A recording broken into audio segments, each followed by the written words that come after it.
Most people think they've already seen the best of Jacqueline Kennedy Onassis. The iconic pink suit, the pillbox hats, the polished White House glamour.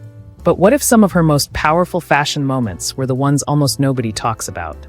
Behind the famous photographs and carefully curated public image, there were gowns that didn't just make her look elegant.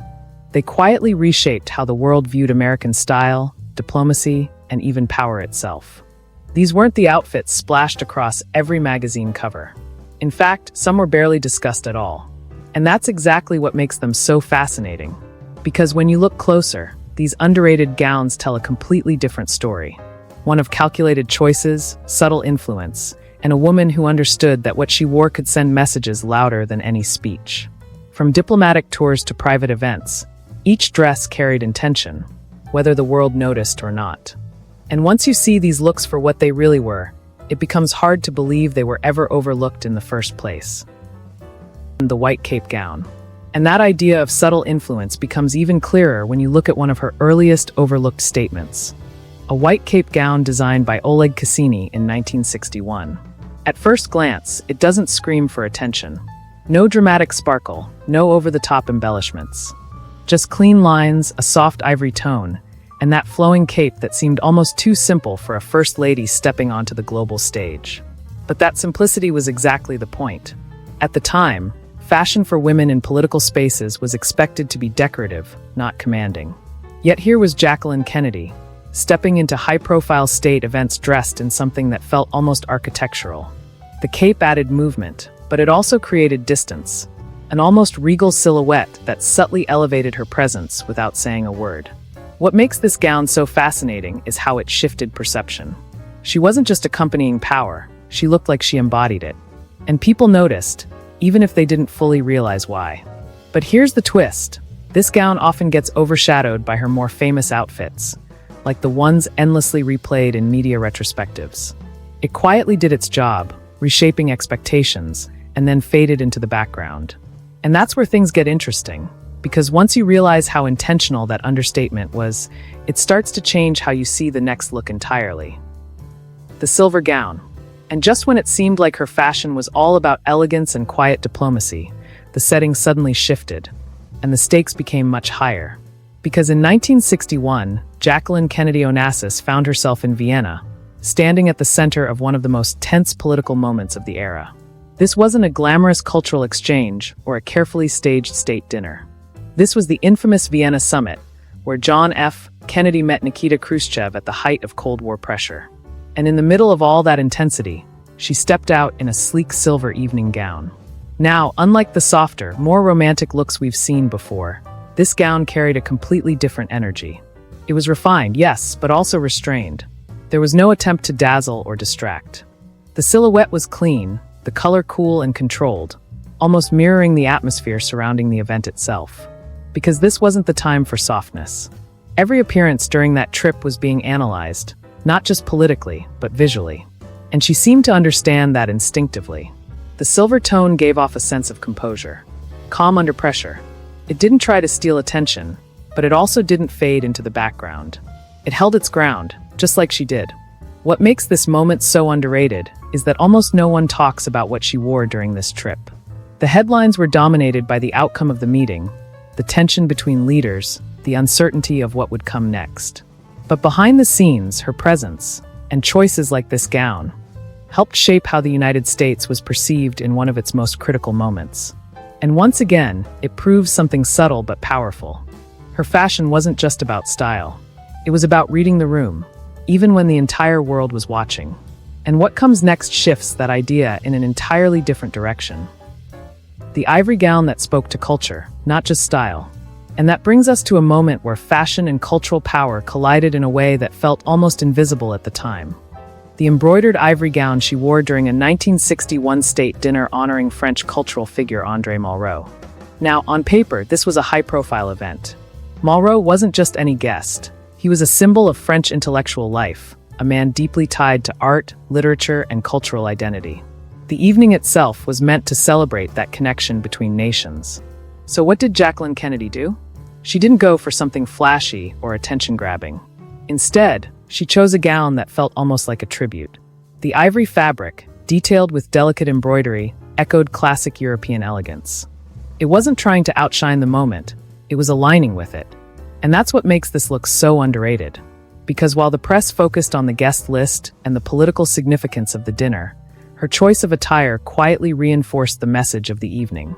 She wasn't just hosting an event, she was participating in a cultural dialogue. There's also something else worth noting. Around this time, she was becoming known for her deep appreciation of art and history. She even played a major role in restoring the White House, emphasizing its cultural importance. So this gown, it wasn't just a fashion decision, it was part of a larger narrative she was building. But like many of her most thoughtful choices, it didn't dominate headlines. It blended into the background, doing its work without demanding credit. And once you start noticing that pattern, it raises a bigger question. What else did people miss?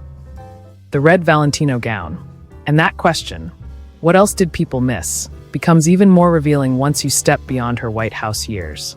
Because after everything she went through, the public expected Jacqueline Kennedy Onassis to remain frozen in that same image of quiet elegance.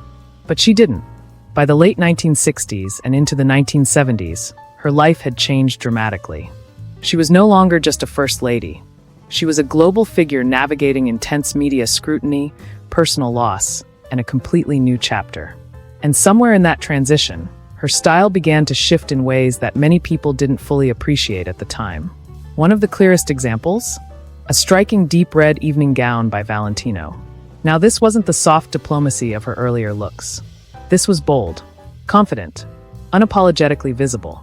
The color alone, rich, commanding red, stood in stark contrast to the pastels and neutrals she had often worn during her White House years. And that change wasn't accidental. This gown reflected a woman reclaiming her identity. No longer defined solely by politics or public expectation, she stepped into a more independent, international persona.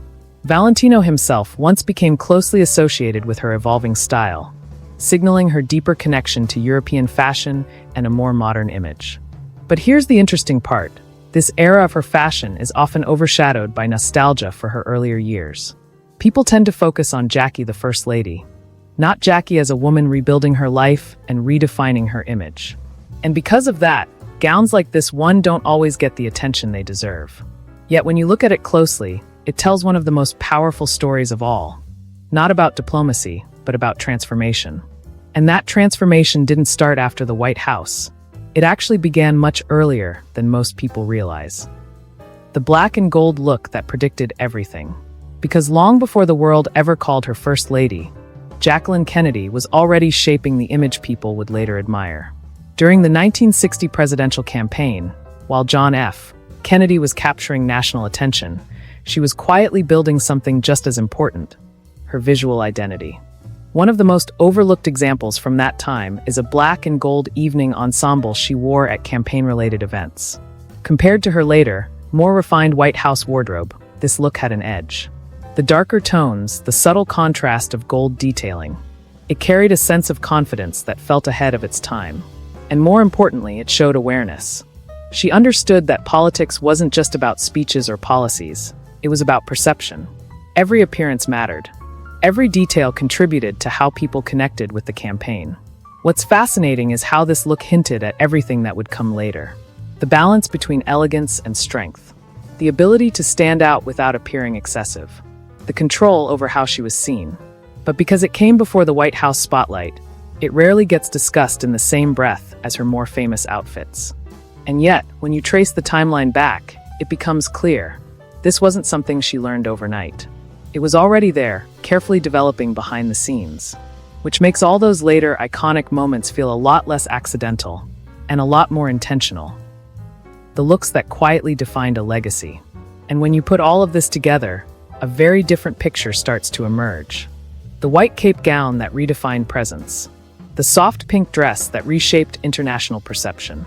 The embroidered ivory look that connected fashion with culture.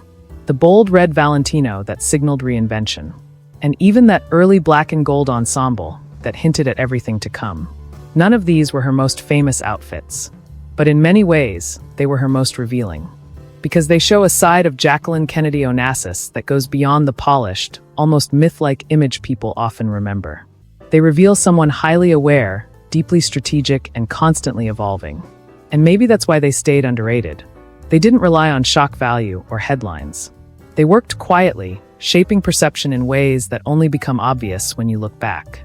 So the next time you think about her style, it might be worth asking, were her most important fashion moments really the ones everyone remembers? Or were they the ones hiding in plain sight all along, just waiting to be noticed?